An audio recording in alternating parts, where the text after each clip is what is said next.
Oh, hey, y'all, good morning. And yes, it is a good morning because this is the day that the Lord hath made. I rejoice in it, and I believe it's a day of miracles because Jesus is Lord. Thank God the word works. Redeemed from the curse. Galatians 3:13, 14, 15, and 29. Christ hath redeemed us. Hath. I'm the redeemed. You're redeemed. In Psalm 107, verse 2, it says, let the redeemed of the Lord say so. So, I say I'm redeemed. Now, sometimes the circumstances look a lot worse than what my redemption is, but the word is true that says Christ hath redeemed me from the curse of the law. So, hey, I'm the redeemed, whether it looks like it or not. That the blessing of Abraham might come on the Gentiles. That's the promise of God, Galatians 3:29. Now, one of the blessings that was on Abraham was he was never broke. As soon as God made his covenant with Abraham, the very next chapter says, and Abraham was extremely rich and blessed in cattle, silver, and gold. And I'm glad that it made it plain, cattle, silver, and gold. He had plenty. So redemption means redeemed out of lack, poverty, misery into the blessings of God, the blessings of Abraham, which is wealth and riches shall be in your house. So I'll talk a little bit about that. You go to Deuteronomy 28, which lists all the curses. It says, cursed you'll be in the field. In other words, your crop won't come in or your job won't pay on time or it won't be enough. Cursed you'll be in the city. Or in other words, when you go to buy your groceries or whatever, you're going to have lack and scarcity and not be able to get the things that you need as well as the things that you want. Now watch, I'm going to go somewhere. The poorest people, I'm not talking about those that's on welfare, but the poorest people that's getting minimum wages in this country is so far better off than what they are in most of the rest of the world. We are so blessed to live in the United States of America. But watch this. If you've got to have $5,000 a month to live and you're only making $4,800, you are in poverty. You are in lack. Somebody said, well, if I could just make $1,000 a week, that's not enough. Somebody says, well, if I could make $5,000 a week, I'd have it made. If you're making $5,000 a week, which is $20,000 or more a month, but yet your bills come to $19,800, you are still in lack. You are still under the curse. In fact, I've had friends that had businesses. I had one friend that owned a restaurant years ago. I'm not even sure where he's at now, but I was a friend back then.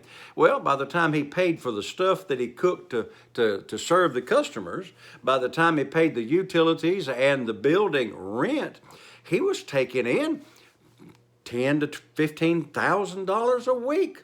And you'd think, whoo! $10,000 or $15,000 a week would just be all kinds of good stuff. But when he paid his employees and he paid his utilities and he paid his rent and he paid for the stuff that he cooked, he only had like $1,000 a week left over that you could call profit. He was in extreme poverty.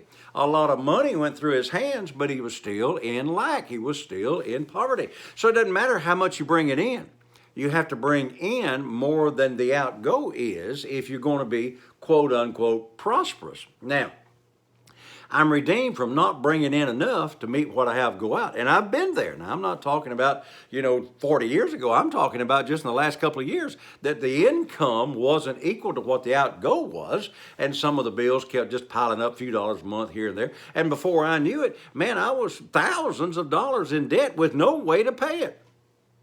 Believed God for a miracle. Had one. Paid them all off just this last month, during the month of February. Had a miracle of God, got completely out of debt except for the house payment, and I believe that it's paid for by the end of March. I believe it's paid for now. But what I'm saying is, you're redeemed from the curse of scarcity. Now, I know some people get real upset when I tell you this, but the Bible says God giveth you the power to get wealth. Wealth is having a bunch left over at the end of the month. Scarcity is, yeah, I paid all my bills, but I didn't really get to go out to eat because I didn't have any money, didn't get to do the things I wanted to do. Like Pat and I, we're believing that this thing goes viral. We're believing to buy satellites, hundreds of millions of dollars. I'm just believing for that until I can do that, and I want to be able to do that and not have to make payments on it, do it, and have a lot of money left over. That's what you're redeemed from.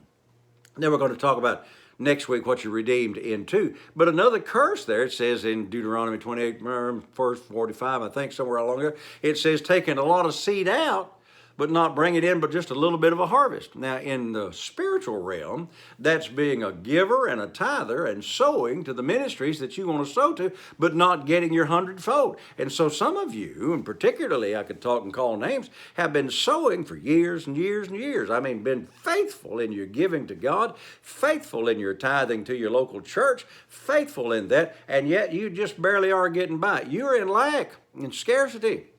We're supposed to be redeemed from that. Study the 23rd Psalm. The Lord is my shepherd, therefore I shall not want. Or let me read it this way. The Lord is my shepherd, therefore I shouldn't be in lack and scarcity and just barely able to get by. Now, compared to Russia, compared to Cuba, compared to Venezuela, compared to Honduras, and all the places that I've been, we are really blessed. I'm talking about really blessed. I live in a very nice home. I drive a very nice automobile. I come and go just about when I want to, but I'm telling you, we ought to be rich in God, because the Bible says that Jesus, like he bore our poverties, just like he bore our sicknesses and our sins. We're the redeemed from lack. We're redeemed from scarcity. I think I told you this, but the Bible says only, 23rd Psalm, only goodness and mercy. Now you might be watching this in Cuba and say, brother, you don't know. Oh, yes, I do. I've been there. I know how tough it is there. Got friends still there. I've got friends that's been delivered from there, and they live in this country. And so I know what it is to be tough. But I didn't live, when I went to visit Cuba, I made about 40 trips back there 7, 8 years ago. When I was going down there and flying my own plane, I didn't live on their economy. I took enough money with me to buy my fuel, pay my expenses. I lived on the economy of the United States of America, and I was not in poverty while I was there. I was redeemed from there, and I always took enough to get back. Okay, listen, I'm redeemed from the economic system that's going on throughout the whole world, including this blessed United States of America. I'm blessed to be here, but I don't live on the economic system that's going on here. I live off of heaven's benefits. I'm blessed. Just like when I was in Cuba, and I was blessed because I was an American citizen. I'm on the earth and happen to be in America, thank God for that, but I live on another system, heavenly banking system, which gets me out of debt, which pays my bills. My God shall supply all of my needs according to his riches in glory, thank God. And so I'm blessed. I got to go finish this up tomorrow. Redeemed from the curse. Hey, you have a great day, and remember all day, hey, Jesus is Lord. Thank God the word works.